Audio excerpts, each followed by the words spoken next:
Fl-isem tal-Missier u tal-Iben u tal-Ispiritu Santu, grazzja lilkom Muslim minn Alla Missierna u Sidna Ġesu Kristu. U t-leżis il-meddin nofru dil-Quddisa għarruħ Dolora Kurmi. U fil-Vangelu l-lum ser naraw il-Ġesu jidħol bħal qisu f'battibek mal-Farizej li kritikaw għax ma ħasilx ideħ qabel li kien.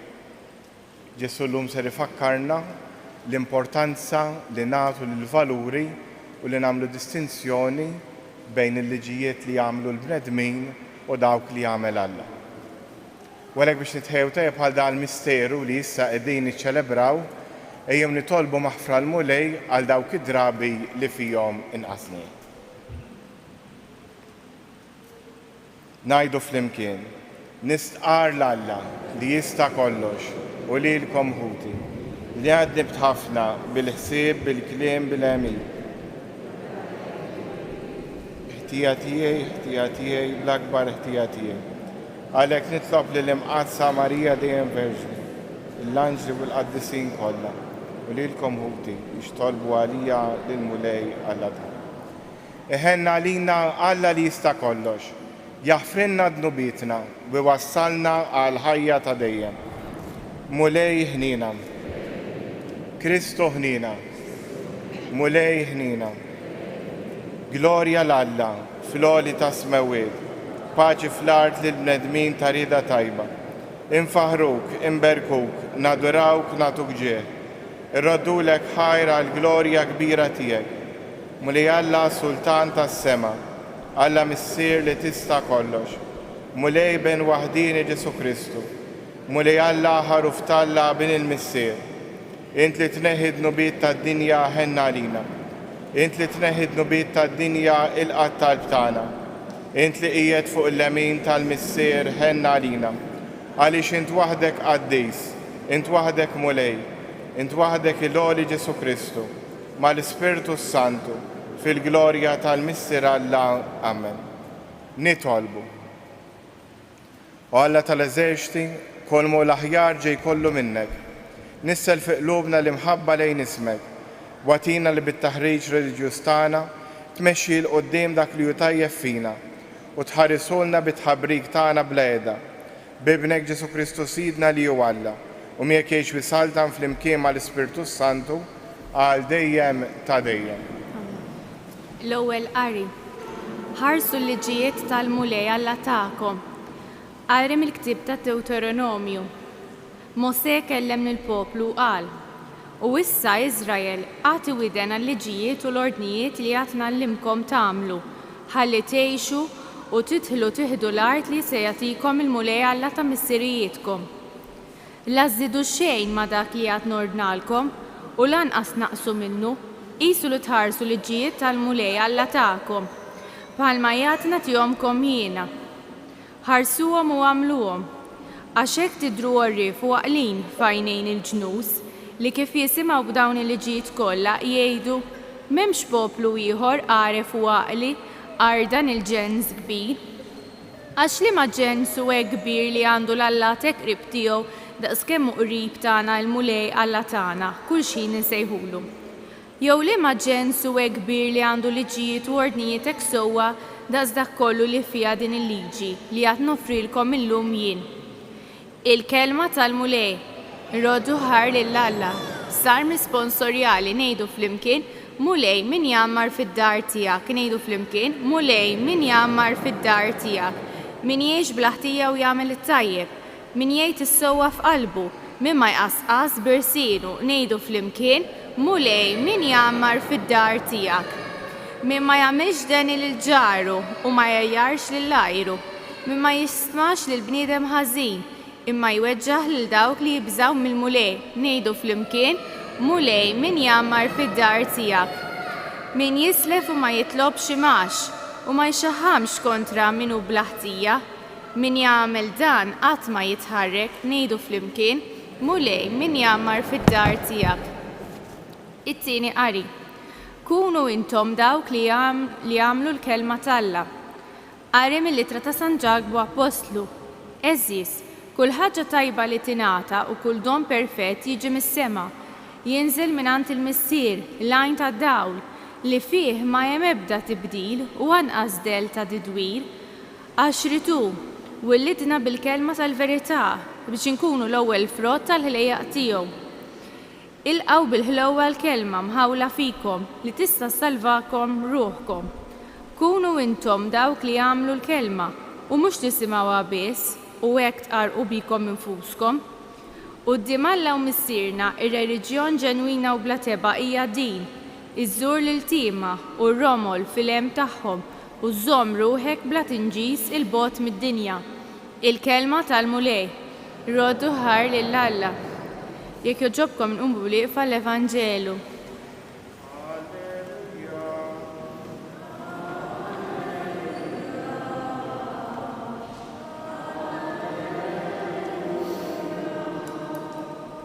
Għax ritu l-Missier wellidna bil-kelma tal-verità biex inkunu l-ewwel frott tal-ħlejjaq tiegħu.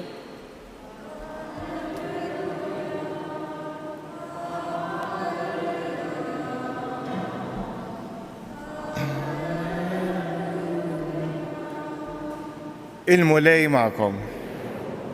Qari mill-Evanġelu skont San Mark. F'dak iż-żmien il-Fariżej u xi wħud mill-kittieba li ġew minn Ġerusalemm inġabru ħdejn Ġesu u raw li xi wħud mid-dixxipli tiegħu kienu qegħdin jiklhom b'idejhom mhumiex indaf, jiġifieri mhumiex maħsulin. Għax il-Fariżej u l-Lut kollha kienu jħarsu tradizzjoni ta' missirijiethom u ma jmissux l-ikel qabel ma jkunu ħasslu idejhom sewwa.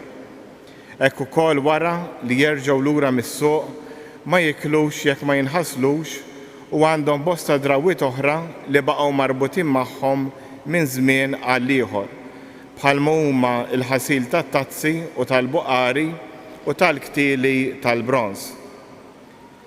Mela, il-Fariżej u l-kittieba staqsew, dallala d-dixxipli tiegħek ma jġibux ruħhom skont it-tradizzjoni ta' missirijiethom imma jieklu b'idejhom mhumiex indaf. Iżdu weġibhom, sewwa ħabbar Iżajja fuqkom, ja nies ta' wiġb ieħor, bħalma hu miktub.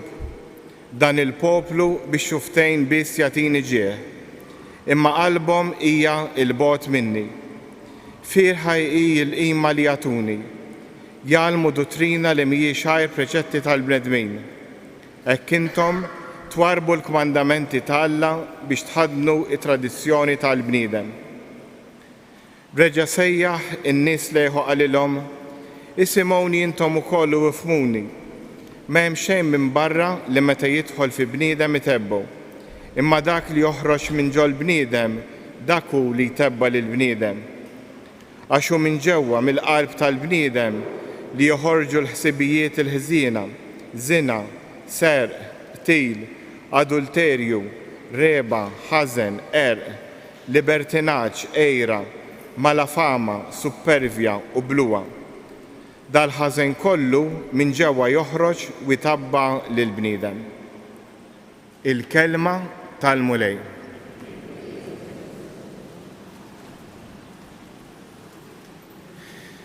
Hekk dal-Vanġelu tal-lum jerġa' jlaqqana ma' Ġesu li nistgħu ngħidu qiegħed f'komunikazzjoni diretta man-nies ta' żmienu.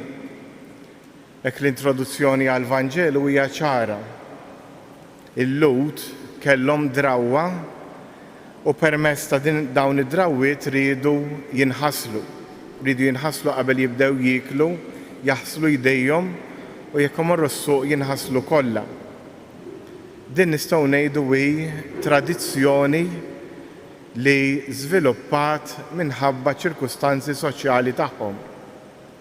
Però bi żmien iż-żmien dan li suġġerilhom Mosè biex ikunu jistgħu jgħixu flimkien, niftakru dan kien grupp jimxi fid-deżert u li ġena kienet importanti biex ma jinxteriċ il-mard, ma kienux jorqdu f'belt, kienu jorqdu fit-tinet. Bil-mod il-mod daħal u sar qisu fuq l-istess livell jekk mhux ogħla tal-kmandamenti li jagħti Alla. Allura hawnhekk Ġesu qed jikkonfronta dil ħaġa qed jurihom li l-problema tagħhom ma kienx il-problema ħaslux dejjem jew le, imma kienet problema ta' valuri ta' x'kienu qed ipoġġu l-ewwel fil-ħajja tagħhom u x'kien sekondarju. Issa din tista' taffettwa wkoll il-ħajja tagħna. Forsi aħna m'għandniex din id-diffikultà. Forsi bħalissa qegħdin bħalhom jew nixbħuhom minħabba l-pandemija. Kulħadd irid joqgħod attent għal ieħor. Per dak nagħmluh bimħabba lill-oħrajn. Però anki l-istess ħasil tal-idejn li aħna qegħdin ngħixu fi żmien ta' din il-pandemija l-ewwel wieħed jilbes il-maskla nistgħu nużawhom bħala mezz ta' bullying fuq l-oħrajn. Persuna ħin kollu attenta fuq l-oħra, persuna tajjat mal-oħra. U hemmhekk turi li għandna il-valuri mhumiex qegħdin f'posthom. U jekk naraw il-ħajja tagħna bħala nsara, x'valuri jistedinna lihom il-Vanġelu? Kull wieħed waħda minna qegħdin ngħixu f'ċirkustanzi differenti. Il-Vanġelu jistedinna b'mod speċjali biex inħobbu lill-Alla u lill-oħrajn. U jekk inqisu dan il-valur, kull ċirkustanza li fija qegħdin ngħixu hi opportunità. Però t-tentazzjoni hi li dawn iċ-ċirkustanzi tal-ħajja tagħna nistgħu nqisuhom bħala ostakli. U nibda ngerger li ma nistax nagħmel dil ħaġa, ma nistax nagħmel l-oħra, u nibda nwaħħal fil-familja, nibda waħħal fil-knisja, nibda waħħal fil-gvern, u nibqa' sejri waħħal f'kulħadd barra fija nnifsi. Meta nibda waħħal f'ħadd ieħor, ifisser li l-valuri tiegħi mhumiex f'posthom. Għax Ġesu x'in naraw il-ħajja tiegħu ma twelix f'post ideali imma fejn kien għamel il-ġid, fejn kien prova jħobb il-Alla u lill-oħrajn. U x'kien jimmotivah il-Ġesu biex jibqa' jgħix skont il-valuri l-veri u mhux skont it-tradizzjonijiet. Lil-Ġesu li kien jgħinu u li kien iħallilu nnifsu mmexxi mill-Ispirtu u dan kien jagħmlu billi jaqta' mir-rutina ta' kuljum, billi kien ikollu momenti nistgħu ngħidulhom tartir, kien jitla' xkultant fuq il-muntanji u jitlob hemmhekk, jew jingħalaq fil-kamra tiegħu ta' ġew u jżomm relazzjoni mal-Alla. Dawn il-momenti lil Ġesu kienu jgħinuh jinduna l-Ispirtu tal-Alla x'irid minnu u mbagħad jagħmel ir-rieda tal-Missier. Għalhekk ejjew aħna nitolbu l-Mulej biex impoġġu l-valuri tagħna f'posthom illum. Għax jekk qegħdin niġu l-Knisja u ma jinteressaniex min xirrid Alla minna, qegħdin niġu għal xejn. Jekk qegħdin niġu l-Knisja u nirrendu mill-Knisja karnival bil-festi li nagħmlu, aħjar ma niġux. Hemmhekk inkunu qegħdin nagħmlu eżatt bħalma ġralhom dal-Fariżej tal-Vanġelu. Il-valuri impoġġuhom ta' taħt fuq. Aħna qegħdin niġu l-Knisja biex kemm bħala individwi u kemm bħala komunità infittxu u nagħmlu r-rieda tal-Alla. Għalhekk ejjew issa fi skiet nagħmlu mument ta' skiet u mill-ġdid nistaqsu lil nfusna u ngħidu imma tgħid Alla x'irid minni llum, x'irid minni f'dik ċirkustanza partikolari li qed ngħix. Fi skiet nitolbu fuq dan.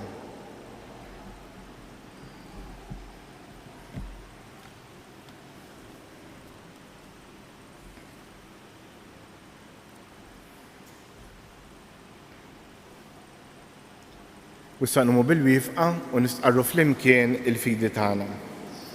Jiena nemmen f'Alla wieħed, il-Missier li jista' kollox, li ħala s-sema u l-art, dak kollu li jidher u dak li ma jidirx. F'Mulej wieħed Ġesu Kristu, Iben waħdini ta' Alla, imnisser mill-Missier qabel kull żmien. Alla minn Alla, dawl minn dawl, Alla veru minn Alla veru. Imnisser mhux magħmul, natura waħda mal-Missier u bih sar kollox. Niżel mis-smewwiet għalina l-bnedmin u għal-fidwa tagħna.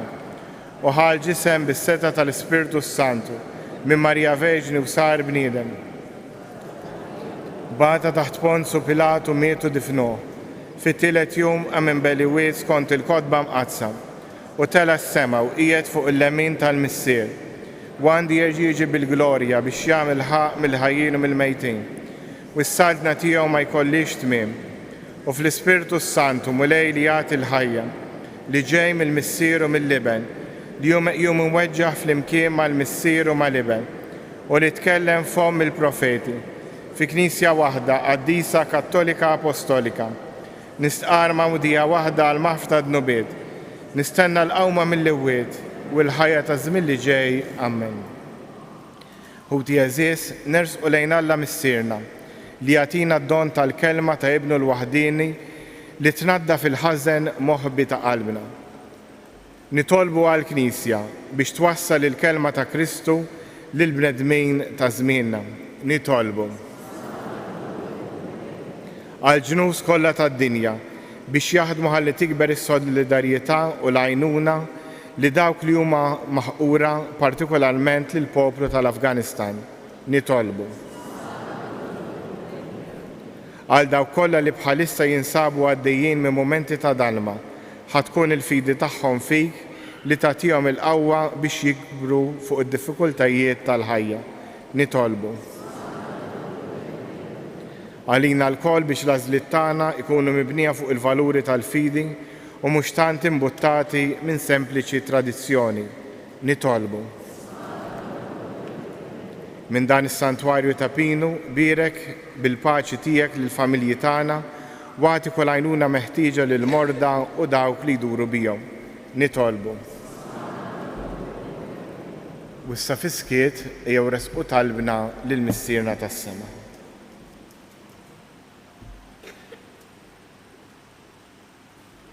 Nitolbu dan kollu bi Kristu Sidna.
Tolbuti bis-sagrifiċċju tiegħu tagħkom ikun jogħġob l-Alla l-Missier li jista' kollox.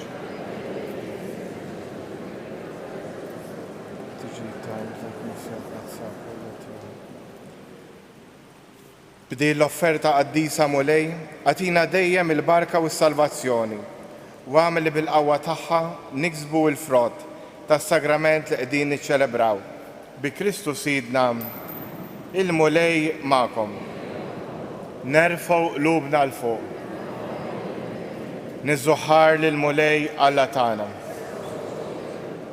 Sewwa u xieraq tas-sew mulej missier qaddis, Alla ta' dejjem li tista' kollox. Tajjeb u taġġid tas-salvazzjoni tagħna li dejjem u kullimkien irroddulek ħajr. Għax int fi ħnina tiegħek hekk ħabbejt id-dinja li bagħtilna l-ibnek il-waħdini biex jifdina u ridtu jsir bniedem bħalna f'kollox minn barra dnub biex bekk tħoffina dak li ħabbejt fih. Bl-ubidjenza tiegħu ksibna mill-ġdid id-doni li konna tlifna bid-diżubidjenza tagħna. Għalhekk mulej aħna wkoll mal-anġi u l-qaddisin kollha tiegħek infaħruk u ferħ kbir intennulek. Qaddis, qaddis, qaddis. Is-smawiet u l-art mimlija bil-glorja tiegħek. Osanna fl-ola ta' smawiet. Imbierek minn ġej f'isem il-mulej. Osanna fl-ola ta' smawiet.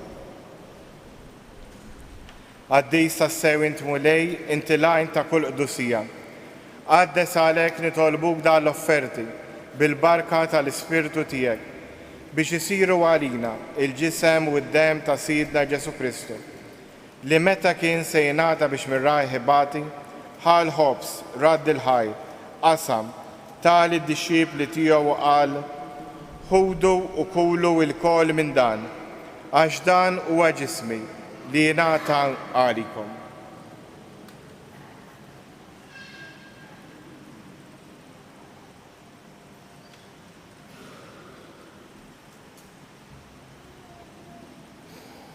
Ekku kol wara l-ikla ħal kalċi reġerat il-ħajr tali d-disċipli tiegħu qal ħudu u xorbu minnu il-kol għax dan huwa l-kalċi ta' demmi tal-patt il-ġdid li jibqa' għal dejjem.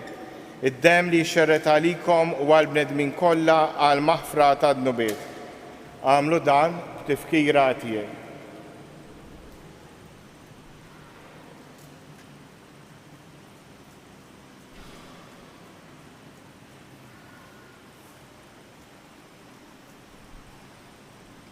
Danu il-misteru tal-fidi.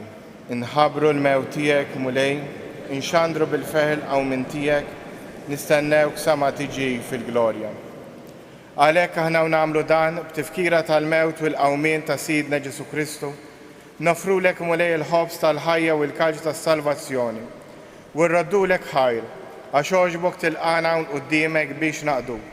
U miċ-ċokontana nitolbu li l-Ispirtu Santu jaqadna f'ġisem wieħed, li jina nieħdu sem il-ġisem u d-dem ta' Kristu. Ftakar mulej fil-Knisja tiegħek imxerda mad-dinja kollha, wettaq fl-imħabba, fl-imkien mal-Papa Franġisku, l-Isqof tagħna Anton u mal-Ministri tiegħek kollha. Ftakar ukoll fħutna li raqdu bit-tama tal-qawmien, ftakar f'dolora, ftakar fil-mejtin kollha. Daħħalhom quddiemek fid-dawl tas-sebħ tiegħek. Ħenna lina l-koll nitolbu, għatrinna u koll il-wirt tal-ħajja ta' dejjem, flimkien mal-Verġni Mqazza u Malla Marija, żewġa Giuseppi, l-Apostli u l-Qaddisin kollha li jgħix fil-ħbiberija tiegħek sa mill-bidu tad-dinja. Għamel li magħhom, infaħruk u nsebħu b'Ġesu Kristu ibnek. Bi Kristu, ma' Kristu u fi Kristu, jingħata lilek Alla missier li tista' kollox, flimkien mal-Ispirtu Santu, kol ġieħu glorja għal dejjem ta' dejjem. Immexxija mill-istess Spiritu li mexxa lil Ġesu, ejjew nitolbu t-talba li hu stess għallimna. Missierna, jitqaddes ismek, tiġi saltnatek, ikun li trid int kif is-sema hekk da fl-ard. Ħobżna ta' kuljum għatina llum, aħfrinna dnubietna, bħalma naħfru il-minu ħati għalina. La ddaħħalniex fit-tiġrid, iżda ħlisna mid-deni. Eħlisna nitolbuk mulej minn kull deni. Għatina fit-tieba u l-ħnina tiegħek il-paċi fi żmienna biex inkunu ħielsa dejjem midnub u mħarsa minn kull inkwiet.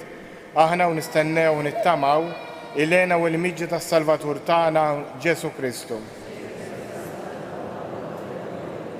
Mulej Ġesu Kristu li qed l-apostli tiegħek inħallilkom is-sliem nagħtikom is-sliem tiegħi, la tħares lejn dnubietna, iżda ħares lejn il-fidi tal-Knisja tiegħek. Għatija slim u laqda li int trid fija, int li tgħix fis-saltan għal dejjem ta' dejjem. Il-paċi tal-mulej tkun dejjem magħkom. Għatu l-paċi lil xulxin. Ħaruf tal-Alla.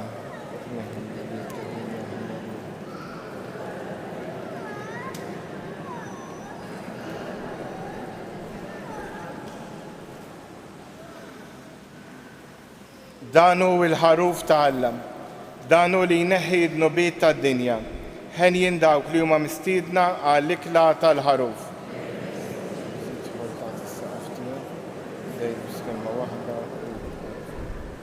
Il-ġisem ta' Kristu.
jitolbu.